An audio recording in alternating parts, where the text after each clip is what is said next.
Hello and welcome to the Daily Mill for Monday the 2nd of March 2026. Today there was a match, not a Millwall match, but a match that Millwall fans were very much keeping an eye on, and I was watching it until Middlesbrough went 2-0 up. So yeah, this is the game. We were all hoping that Birmingham could damage Middlesbrough by stealing some points off them, but Birmingham were pretty lackluster. They were 2-0 down within 29 minutes or something like that, and I stopped watching after that, to be honest. And then, at the start of the second half, I see on my phone, oh, it's 2-1. Oh, I might start watching it again. There's like, oh no, don't bother, because now it's 3-1 again. Wow. So yeah, that didn't happen. That did not happen. So Middlesbrough have restored the 4-point gap. They carry on as is. This is from flashscore.co.uk, by the way. So now all eyes, all Millwall eyes certainly, turn to tomorrow's game. The game in hand is taking place. Ipswich versus Hull. It's one of two of Ipswich's games in hand, and it's Hull's one game in hand. So this is from whoscored.com. You can see there's a lot of injuries for Hull, and they're predicting 2-1 win. But you never know. If we go back to the table from Flash Score, you can see. So I think ideally, planning this out, you would probably want both teams to drop points, which would mean a draw. They both drop 2 points each. So that's the first option. That would be ideal. Second best option, probably be Hull to win, because they've only got the one game in hand. So if they win it, they get 63 points. We've played the same amount of games. They're only 1 point ahead of us, and we play them on Saturday morning. So there you go. That would then leave Ipswich with only one game in hand remaining, which if they do then win that, they themselves will go on to 63 points. Although that game in hand, I don't think it's been scheduled yet. It's I think it's Portsmouth away, and we're still waiting for it to be scheduled. So what the hell's going on there? I don't know. But yeah, so that would probably be first choice, a draw. So they both drop 2 points. The second option, Hull to win. And that will make it very tight. Very, very tight. Because you would imagine that, they'll both eventually be on 63 points. And we're on 62. So that would be fun. That would be fun indeed. So yeah, all eyes on that game tomorrow.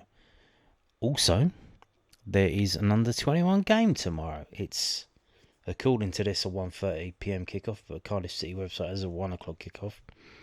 So I don't know what's going on there, but set to take place at the Millwall training ground.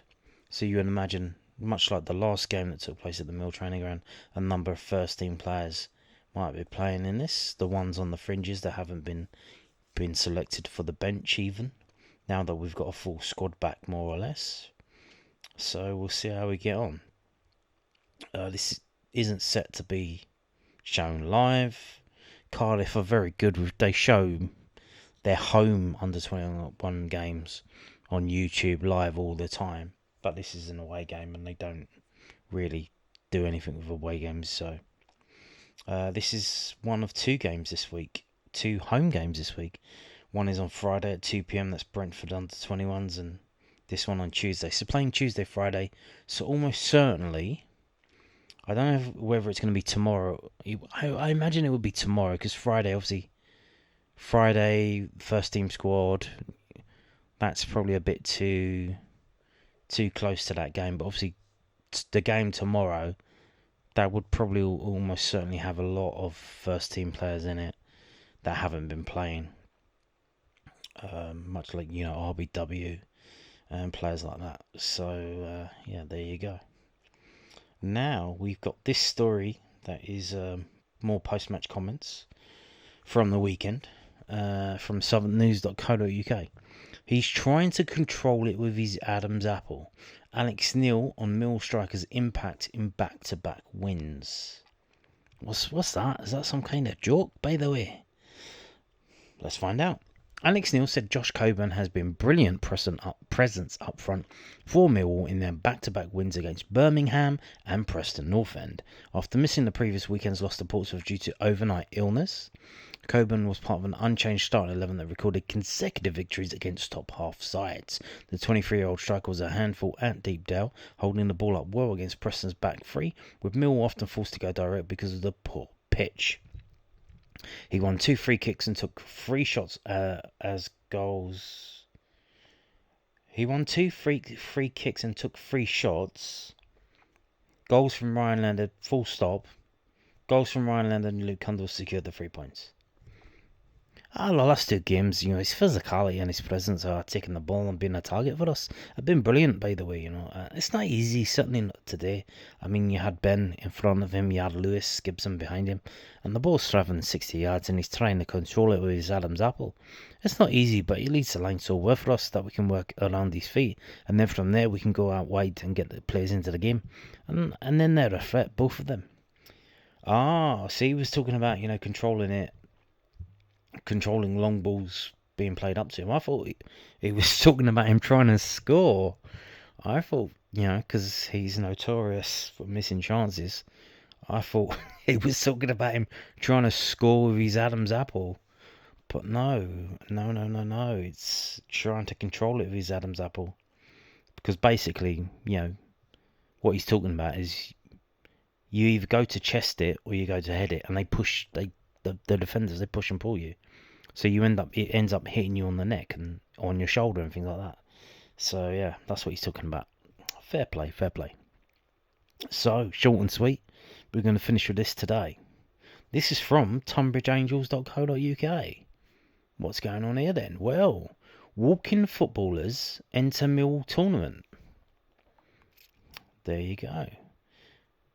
How many players on a walking football team? Is it 22 a side? Jeez, how many have they got? Do they not have a kit? They all bring their own shirts. The Angels are sending a walking football team to the Lions Centre, home of Millwall FC, next Saturday the 7th of March. So this is when the whole game is going ahead. They will be taking part in a charitable tournament organised by Millwall FC Community Trust in aid of a cancer charity set up in memory of Tony Linford Hall, who set up walking football at Millwall. Yes, covered him. He sadly passed away last year, and mentioned it at the time. Tony's widow Maria founded a charity in his name, which is tlhkickingcancer.org. The tournament will be raising funds for Mike Allen and his family. Mike plays for Pimlico Old Burgundians and has been diagnosed with leukemia and is currently undergoing treatment. So Tunbridge Angels have been drawn in Group A of the tournament, and they're going to be playing against Millwall, Downham and Pimlico. Group B contains Chatham, Chelsea, Redbridge and Paddington. Presumably not the Bear. Best of luck to the team, and we want these supporters on how they get on. So that's probably why they have so many players. Because it's kind of, even though, it's walking football, and I imagine it's not that taxing to some extent. Obviously, depending on how old you are or your fitness levels. But I imagine, if they're playing 4 games in an afternoon. So that's why they have a lot of players. Okay, I get it now. I get it. How long's a game? How long is the game? Half an hour? Certainly not 90 minutes, you would imagine. Is it 5-a-side rules? So what would that be? 15 minutes each way? I don't know. But there you go. Don't know if the spectators are allowed or what. I imagine, I don't know. But if Mill tell us about it in the coming week, I'll let you know about it. So on that note, thank you for watching, and goodbye.